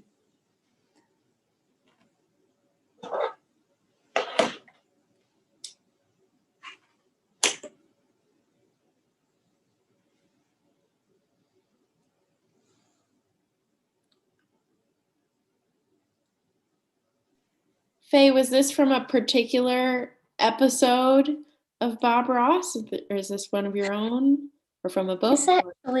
This actually came from the basic set box. I simplified it a little bit, but I saw that on the box and I thought, we'll just do that one. And I ran it by the, Bob Ross company, make sure that they were good with it. And we named it Majestic. I think it's Majestic Mountain Lake. We had to make sure that wasn't the name of any of his other paintings. But the instructions to one similar to this are in that basic set. I think there was 2 lines of the foothills or something. So it's very much like that one. So was it on an episode or no? Oh, I don't know. Oh boy. I've got all his books and feel like I've painted nearly everything, but I don't know of any particular episode it's on. I think it wasn't, it was just one they made for that kit and kind of shows, because Bob almost always used a lot more colors than this. He would have like the 13 colors on his palette. So it may resemble one because a person could look at some of his and isolate part of it and then maybe not use the Van Dyke Brown because that's not in the kit or things like that. And then they could adapt it. And let's see. I see where we are. Time-wise, looks like it's about 11 minutes till. So we're doing fine. I want to give y'all just a little bit of time to put the highlights on the trees. And then we have 2 more steps. We've got the one-haired brush step and putting in that grass, and we're going to be done. I hope y'all have had a lot of fun.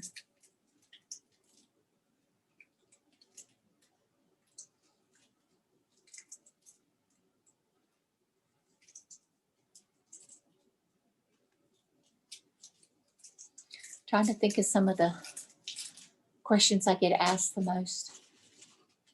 I didn't get to meet Bob.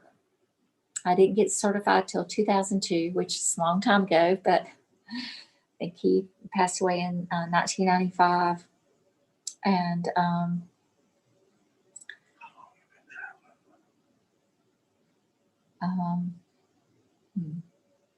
it was always my dream to get to work for them and travel for them. And then in about the last 3 years, I have been able to go some places with them. And that's very exciting. Okay, let's go ahead and put that grass at the bottom. I'm going to show you how to make this grass look like velvet. Now, if your 1-inch brush looks like mine, it's pretty full of paint. So what you want to do is hold your brush and a paper towel and just really get a lot of that out of there. If you squeeze it, you're really just going to stick the bristles together. This is the time when Bob probably would have beat the devil out of it and, got a big kick out of doing that. But we're not doing that, unfortunately. So I am brushing this across a paper towel, like really getting the excess like this. See that? That really helps to get that paint from between those bristles. Okay. Now we're going to do what we did with the fan brush. We're just going to mimic it with our 1-inch brush. And we're going to go right in here with our 1-inch brush. Remember how earlier we got the little ridge? I'm going to get a little bit of the sap green, and then I'm going to pull this down, and I'm going to get that little ridge and push that with my 1-inch brush really, really lightly, because this cadmium yellow is a very soft paint. It needs to be soft because this is a thin paint that we're sticking to that thick paint. So you want to hold your brush. I hope you guys are able to see the bottom there. But you want to hold it horizontally like we did before. And the thing about doing it like we did before, that gives you some practice. Now I'm going to wipe. Sometimes I wipe the ends of that. I'll go up and get a little bit more green. But I'm just going to push that into that yellow. And I think I don't have to add any more sap green to that. And then as I come across, I'll leave it a little dark under that tree. But then as I come across, I'm going to tap really lightly or touch very lightly. Then I'll go in, I'll touch a little bit more. I'm going to come from this side and very lightly touch. Get a little bit more. I don't have a lot of room here, so touch very lightly. And when this dries, what you're going to have is going to have texture. I'll tell you what I used to do whenever I would go in a local craft store, because there was a lady teaching the Bob Ross technique, and she had a painting up there that was birch trees. It was beautiful. And when nobody was looking, I would reach up and feel the bark on the birch trees. So one thing about this mountain and all the texture here, people are going to want to touch it. So keep that in mind when you decide where to put it while you are letting it dry. That inquiring fingers want to touch. All right, I'm just loading my brush the same way every time. And I want you to notice that I'm leaving dark in between these lines. I think I'll put a little brightness there. And I'm going to come down here.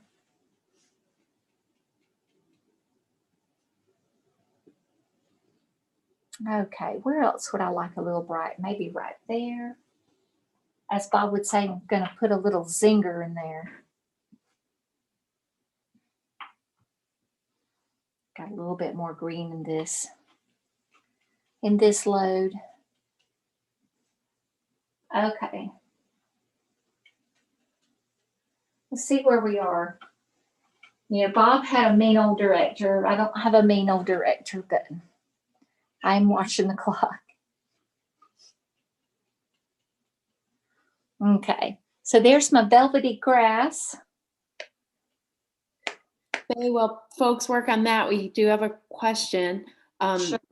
Someone wanted to go back over how you do the yellow and green for the tree highlights. Okay, that's fine. I will show you that. So I have my fan, and I already had that dark color on there. And so I wiped it as well as I could, and then I get a little bit of my green and then come right over to my yellow and pull into that. So you get the little streakies, and this is really soft. So you want to handle it with care. Keep it kind of soft. And then you go in and you very lightly touch. Very, very lightly. Okay. I hope that helped. When we're doing the highlight, whether it be the grass or the trees, you want to make sure you have a very light touch. There's no pushing. If you push really hard, you can make mud. I've made a lot of mud in my life. A few more final questions for you, Faye. How long have you been doing this is one. And two, is there a Bob Ross book you would recommend specifically about painting from life? Okay. I have been doing this since 2001. I always wanted to try to paint. I watched Bob, and finally got to a point in my life where I felt like I had time to give it a try, and I wish I'd have done it sooner. But that was in 2001 in October. So I loved it so much that I got certified. I was certified to teach 10 months later. So as far as painting from life, all of Bob's books will show you, well, they really show you how that you can duplicate a lot of things you see in nature. So I'm not really sure if that answers your question, but mostly, you know, what you see on the 26 minutes is what you'll get in the book as well. But if that's not really a good answer, maybe put it a little bit different way, and I'll try to do a better job answering it. I guess to put it a different way, maybe is there one particular Bob Ross book you would recommend more than others? And I'm going to slide in another question here. Do you sign your paintings? Where do you do it? How do you do it? Okay. If y'all don't mind, let me show you the little sticks, and then I'll lead right into your signature. Okay. And as far as a particular book, I really don't. I mean, they're all really good, and they are all, what do you say? They're in conjunction with the TV shows that you see. So I'm going to use my knife that I wiped it really well. Okay. And I'm going to use the point of it and come right here. And this is what Bob says that you can do that looks like you did it with your little one-haired brush. I'm going to come right in here and scratch.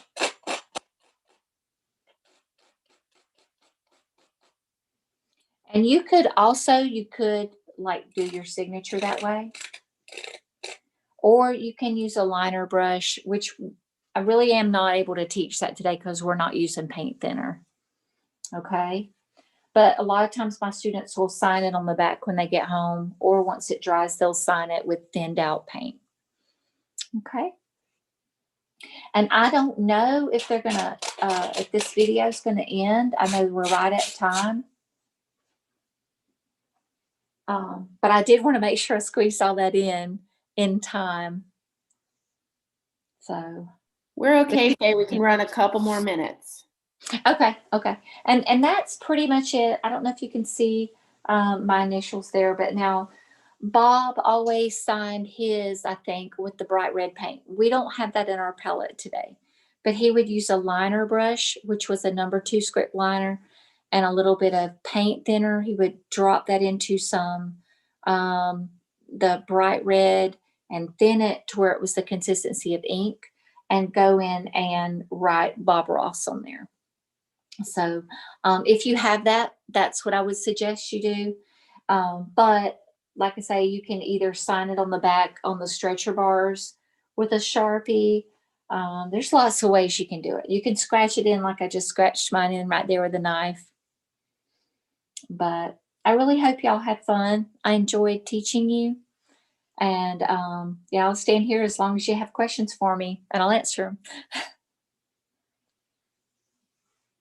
I can't stress it enough, I would love to see your masterpieces. I really would. Yeah, so I'll take that opportunity to remind folks that they can follow Vermont PBS on social media, on Twitter, Facebook, and Instagram, and you can tag them at Vermont PBS, that's Vermont spelled out, and use the hashtag Paint with Faye, and so you can show off paintings of your own special world. Any final questions from the audience? Any questions from you, Faye, before we close out?